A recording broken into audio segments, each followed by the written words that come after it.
Last week, I attended my first ever BJ Fellowship retreat. While I've gotten to hear from many of you how exceptional this cohort of fellows is, I was still blown away getting to know them myself. It was particularly moving to see how each of the previous fellows carries their role as community leader differently, yet all with such care and intention. It's a challenging time to be a Jew, and all the more so to be taking up leadership in Jewish community. And I'm so grateful to be connected through this fellowship to the wisdom of others who are modeling and living this work with dignity and with vision. Before the rabbis of today, or yesteryear and yestercentury, it was priests who served as the central body of religious leadership. It was the priests who offered blessings for the people and times of year, who looked after ritual spaces and items, who transformed sacrifices into holy feasts for God and person alike. The priests were teachers, advisors, diagnosers of tza'arat, and experts in all manners of Torah law. Like the rabbinate of today, the service of those born into the priestly caste was diverse and ranged in levels of holiness. The holiest work, the work of the temple, was actually a limited part of the priestly portfolio. The first book of Chronicles, part of our biblical canon, explains that priests were divided into rotating divisions, with each division responsible for serving the temple only once a week, twice a year. Though the priests' instances of service at the temple itself were few and far between, temple service was critical, high stakes spiritually and physically, and not appropriate for all members of the priesthood to carry out.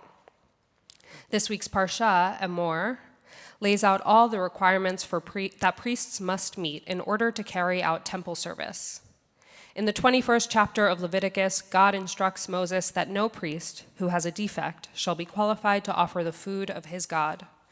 No one at all who has a defect shall be qualified. No man who is blind or lame or has a limb too short or too long. No man who has a broken leg or a broken arm, who is a hunchback or a dwarf, who has a growth in his eye or has a boil scar or scurvy or crushed testes. No man among the offspring of Aaron the priest who has a defect shall be qualified to bring God's offering by fire. Having a defect, he shall not be qualified to offer the food of his God. The idea of mum, or disqualifying defect, rightfully disrupts our modern sensibilities. You and I both know that an uneven arm length or weak eyesight does not and should not preclude one's ability to serve God and Jewish community. While priests who fall under this category are only barred from 2 weeks of the yearly labor, it is still painful to think of a young priest, perhaps a great-great-grandchild of Aaron, who, by chance of genes or happenstance of injury, is ineligible from the holiest, most crucial work of his siblings and progenitors. It would be like a child who enjoys play rehearsals with her classmates only to have to sit out the day of the show, year after year after year. There are many interpretations explaining this section of the Parsha. Perhaps a priest with a physical disability might distract a temple goer in what should be a moment of focused prayer.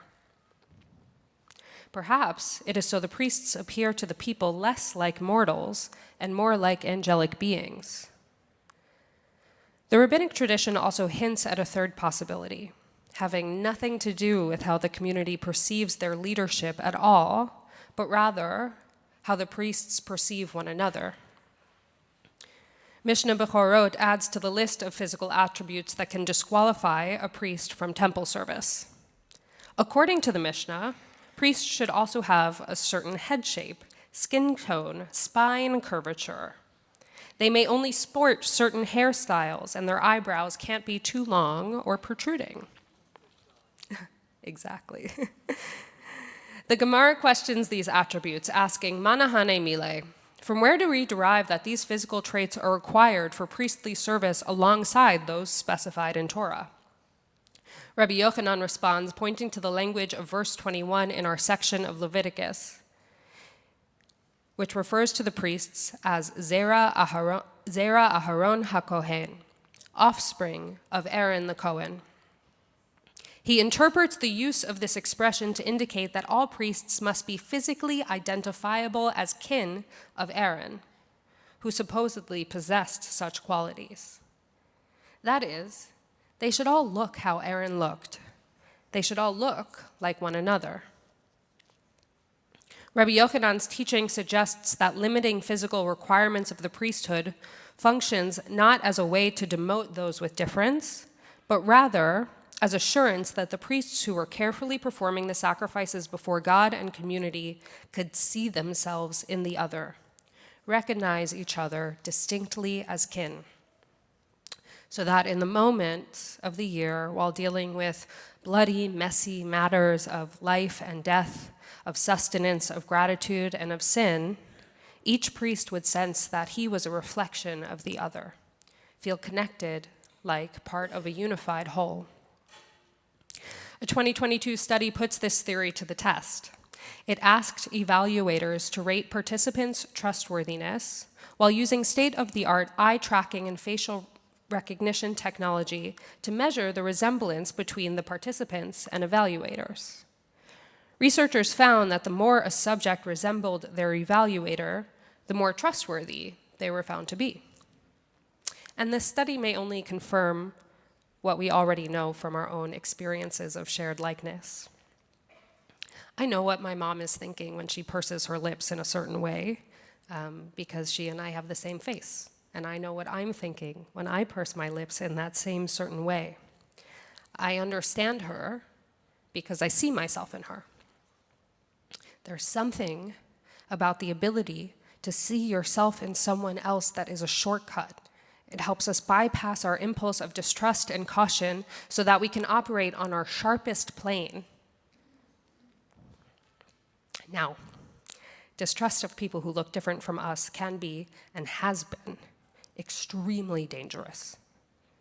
We in this country and beyond have history as our witness to that fact. So is it possible to uphold the meaning behind this text while standing firmly in our commitment to harm reduction and inclusion, especially in sacred spaces? I think yes. But to do so, we must look for likeness that transcends the physical. We must reject the shortcut of familial resemblance and do the hard work of finding ways to reflect each other not in body, but in heart and in spirit. When we kicked off the BJ Fellows Retreat here last Shabbat, I was so nervous to meet all the previous fellows. They are really, really, really impressive people, and they're doing amazing, life-giving work in their communities. I am still a student, and I felt acutely aware of our differences of perspective and approach, not to mention my own status as a novice in this field. I texted Joe while I was packing, "What kind of siddur should I bring? Will they think I'm lame if I use the weekday full-size red Sim Shalom?" I wanted to ease whatever material signs of difference I sensed between me and them. As the retreat progressed and we shared meals and book recommendations, creative outlets, family photos, visions of the future, concerns of the present, I felt all the artificially constructed barriers to connection fade.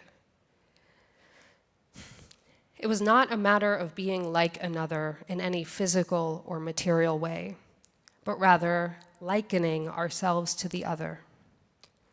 I saw this week firsthand that what we share in our spirits has the capacity to be as profound and connective, if not more so, than what we share on the surface. It's no secret that there is much work for us to do, both in here and out there, to bring us nearer to a better world. And we are all finding ways to take action, to be leaders and models in our own right.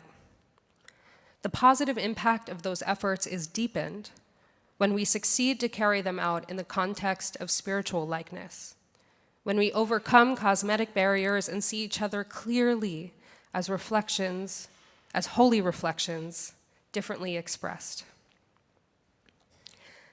I want to leave you all today with a blessing.